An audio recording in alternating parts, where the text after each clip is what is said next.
রাজ্যের সেরা 20টি খবর নিয়ে আমি অনুপ্রিয়া আপনাদের সামনে। বুধবার সকালে জিসি ব্লকে একটি বাড়িতে কাজ করতে আসেন পরিচারিকা। তিনি দেখেন প্রাক্তন সেনাকর্মী যমুনানাথ মিত্র ও তার স্ত্রী দুজনেই রক্তাক্ত অবস্থায় রয়েছেন। তড়িঘড়ি সে খবর দেয় স্থানীয়দের। ঘটনাস্থলে আসে দক্ষিণ থানার পুলিশ। আত্মহত্যা নাকি অন্য কোনো বিষয় রয়েছে খতিয়ে দেখছে বিধাননগর গোয়েন্দা শাখার পুলিশ। বারবার কুপ্রস্তাব দেওয়ার পরেও রাজি না হওয়ায় বাড়িতে ঢুকে এক গর্ভবতী মহিলার ওপর হামলা করার অভিযোগ 3 যুবকের বিরুদ্ধে। স্ত্রীকে হামলার হাত থেকে বাঁচাতে গিয়ে আক্রান্ত স্বামীও। ঘটনা তদন্তে নরেন্দ্রপুর থানার পুলিশ। মন্দিরবাজার বিধানসভা নিশাপুর 9 নম্বর বুথে আইএসএফ মনোনীত প্রার্থী অধ্যাপক অজয় কুমার দাসের সমর্থনে দেওয়াল লিখেন কর্মী সমর্থকরা। আর সেই দেওয়াল লিখনের কেউ বা কারা তাদের কাদা লেপে দেয় বলে অভিযোগ, যা নিয়ে চাঞ্চল্য ছড়িয়েছে নিশাপুর এলাকায়। আইএসএফ কর্মী সমর্থকদের দাবি, তৃণমূল আশ্রিত দুষ্কৃতীরা এই ঘটনা ঘটিয়েছে। বুধবার সকাল থেকে হাওড়া ব্যান্ডেল শাখাতে ব্যাহত হয় ট্রেন চলাচল। রেল সূত্রে দাবি করা হয়েছে হাওড়া স্টেশন ঢোকার মুখে 64 নম্বর পয়েন্টে সিগন্যাল ব্যবস্থায় ত্রুটির কারণে এই পরিস্থিতির সৃষ্টি হয়েছে। পরিস্থিতির জেরে ইতিমধ্যে 22টি লোকাল ট্রেন বাতিল করেছে পূর্ব রেল। যদিও দ্রুত স্বাভাবিক হবে পরিষেবা, এমনটাই পূর্ব রেল সূত্রের খবর। রামকৃষ্ণ মঠ মিশনের অধ্যক্ষ প্রয়াত শরণানন্দ মহারাজের দেহ নিয়ে যাওয়া হয় বেলুর মঠে। সেখানে সাংস্কৃতিক ভবনে তার দেহ শায়িত রাখা হয়েছে। ভক্ত অনুরাগীদের উদ্দেশ্যে বুধবার রাত 8টা পর্যন্ত সেখানে রাখা থাকবে তার দেহ। ডায়মন্ড হারবার এমপি অফিসে দলীয় বৈঠক ও নির্বাচনী প্রচার সারতে এলেন অভিষেক বন্দ্যোপাধ্যায়। লোকসভা নির্বাচনের প্রস্তুতি স্বরূপ এই বৈঠকে বলে জানা যায়, মেট্রো কলকাতার কর্তৃপক্ষ জানান নতুন মেট্রো রুটগুলিতে স্টেশনে পানের পিক ফেলা হচ্ছে। তিনি আরও বলেন, যাত্রীদের এইসব বিষয় নিয়ে অনুরোধ, এই মেট্রো স্টেশনগুলিকে পরিষ্কার পরিচ্ছন্ন রাখা সবার দায়িত্ব। সোমবার মথুরাপুর লোকসভা কেন্দ্রের কৃষ্ণচন্দ্রপুর এলাকায় গালিগালাজকে কেন্দ্র করে এক ব্যক্তিকে মারধর করে তার প্রতিবেশী ও তার ছেলেরা। গুরুতর আহত অবস্থায় তাকে মথুরাপুর গ্রামীণ হাসপাতালে নিয়ে গেলে কলকাতায় স্থানান্তরিত করেন চিকিৎসকরা। বিজেপি প্রার্থী অশোক পুরকায়েত তার পরিবারের সঙ্গে দেখা করতে যান এবং তার পরিবারের পাশে থাকার আশ্বাস দেন।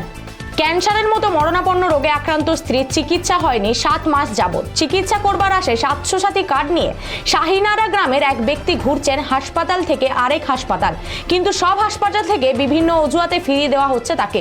পরিষেবা মিলছে না স্বাস্থ্যসাথী কার্ডে, অভিযোগ রোগের পরিবারের। অবশেষে সন্দেশখালীতে পৌঁছলেন ভারতীয় জনতা পার্টির বসিরহাট লোকসভা কেন্দ্রের প্রার্থী রেখা পাত্র। তাকে স্বাগত জানাতে সকাল থেকে ধামাখালী ও সন্দেশখালী ঘাটে ভিড় জমান প্রচুর মহিলারা। 31শে মার্চ নলহাটি নাগরিক মঞ্চের রেল অবরোধের কর্মসূচি ছিল, কিন্তু তার আগে বুধবার হাওড়া ডিভিশন থেকে আগত এসিএম সহ একাধিক প্রতিনিধি দল নলহাটি নাগরিকের মঞ্চের সঙ্গে একটি গুরুত্বপূর্ণ বৈঠক করেন। বৈঠক শেষে নলহাটি নাগরিক মঞ্চের সনকা বিশ্বাস জানান, তাদের যে দাবি ছিল তার মধ্যে কিছুটা পূর্ণ আছে এবং বাকিগুলো আগামী দিনে অবশ্যই পূর্ণ হবে। ভাটপাড়া পৌরসভার রামনগর কলোনি এলাকায় দুই পক্ষের মধ্যে রং খেলা নিয়ে সংঘর্ষ বাঁধে ও গুলি চলে। পরপর 3 রাউন্ড গুলি চালিয়ে এলাকা ছেড়ে চম্পট দেয় দুষ্কৃতীরা। বুধবার সকালে তাদের গ্রেপ্তার করে ভাটপাড়া থানার পুলিশ এবং তাদের তোলা হয় ব্যারাকপুর আদালতে। বুধবার বীরভূম জেলা সীমান্তবর্তী অঞ্চল রাজনগরে দলীয় কর্মীদের নিয়ে নির্বাচনের আগে বিশেষ বৈঠক করলেন বীরভূম জেলা কংগ্রেস সভাপতি তথা বীরভূম লোকসভা কেন্দ্রের প্রার্থী মিল্টন রশিদ। আসন্ন নির্বাচনকে পাখির চোখ করে জোট বিষয় বিভিন্ন কর্মসূচি ও নির্দেশ দলীয় কর্মীদের দিলেন তিনি। তিহার জেলে বসেই হবে খেলা, এই পোস্টার ঘিরে শুরু হয়েছে রাজনৈতিক তরজা। বীরভূমে কেষ্টর খেলা চলে, কিন্তু সেই কেষ্টই এখন তিহার জেলে, তাহলে সেখানকার ভোট প্রচার হবে কি করে? এবার তৃণমূল কংগ্রেসের পক্ষ থেকে বীরভূম লোকসভা কেন্দ্রে শতাব্দী রায়কে প্রার্থী করা হলো। নদিয়ায় কৃষ্ণনগর থেকে আমগাটা নতুন রেল লাইন তৈরির কারণে রেল কর্তৃপক্ষের তরফে বন্ধ করে দেওয়া হয়েছে যাতায়াতের প্রধান রাস্তা। বিক্ষোভকারীদের দাবি, রেল কর্তৃপক্ষের তরফ থেকে একটি সার্ভিস রোড তৈরি করলো তা এখনো সম্পূর্ণ করতে পারেননি। শুধু তাই নয়, রেল লাইনের পাশে যে ড্রেন তৈরির কাজ শুরু হয়েছিল সেটাও এখনো অসমাপ্ত হয়ে রয়েছে বলে, যার ফলে সমস্যায় পড়ছে নিত্যযাত্রীরা।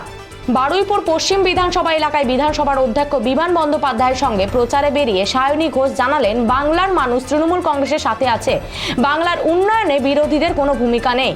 বুধবার হাবড়া থেকে ভোট প্রচারের কাজ শুরু করলেন বারাসাত লোকসভা কেন্দ্রের বিজেপির প্রার্থী স্বপন মজুমদার। এদিন তিনি হাবড়ার কুমড়া পঞ্চায়েত এলাকায় এসে দলীয় কর্মীদের সঙ্গে কথা বলার পাশাপাশি নিজের হাতে দেওয়াল লিখলেন। ভারতীয় জনতা পার্টি কাথি সাংগঠনিক জেলার ভগবানপুর বিধানসভার অন্তর্গত মুখবেড়িয়াতে দলীয় কার্যালয়ে শুভ উদ্বোধনে উপস্থিত হলেন ভারতীয় জনতা পার্টির মনোনীত প্রার্থী সৌমেন্দু অধিকারী।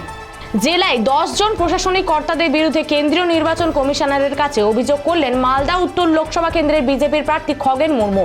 তার অভিযোগের ভিত্তিতে তৃণমূল কংগ্রেস প্রার্থী প্রসূন বন্দ্যোপাধ্যায় জানান, ভিত্তিহীন অভিযোগ। যখন কেউ হতাশাগ্রস্ত হন তখন এমনই বক্তব্য করেন। বুধবার বাইক চালিয়ে ভোট প্রচারে ঘোড়ামারা দ্বীপে মানুষের কাছে পৌঁছে যান তৃণমূল প্রার্থী বাপি হালদার। তিনি নদী বাঁধ ঘুরে দেখে জানালেন, ভোটে জিতলেই প্রথমে সুন্দরবনের নদী বাঁধের মেরামতের কাজ করবেন। এর পাশাপাশি তিনি সাধারণ মানুষের অভাব অভিযোগের কথাও শুনলেন। রাজ্যের সেরা 20টি খবর এখনকার মতো এ পর্যন্তই। পরবর্তী খবরের জন্য চোখ রাখুন খবর বাংলার পর্দায়। খবর বাংলা, খবরের খবরদারি।